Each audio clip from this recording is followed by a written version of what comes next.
Meera had always trusted Arjun. They had been together for years, and she never had a reason to doubt him. He was her rock, her confidant, and the person she thought she knew better than anyone else. But that night, everything changed. She found a hotel key in his pocket. It was a key to a hotel he never mentioned.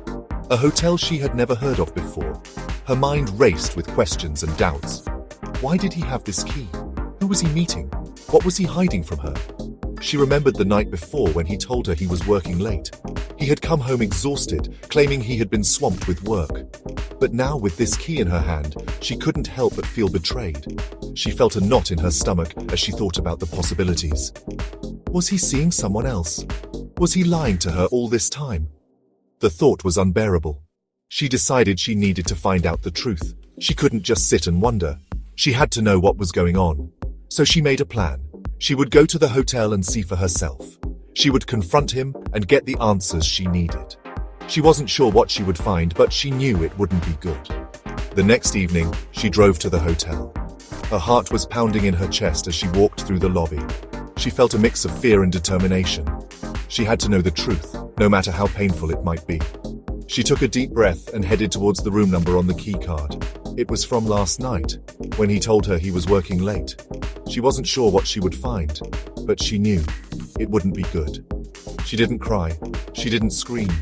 Instead, she reached into her bag and pulled out her own hotel key card.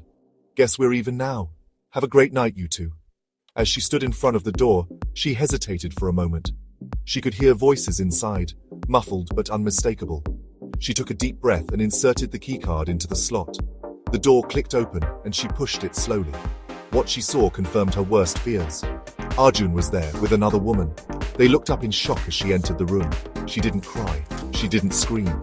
Instead, she reached into her bag and pulled out her own hotel keycard. She held it up for them to see. Guess we're even now, she said, her voice steady. She turned and walked out of the room, leaving them in stunned silence. As she walked away, she felt a sense of closure.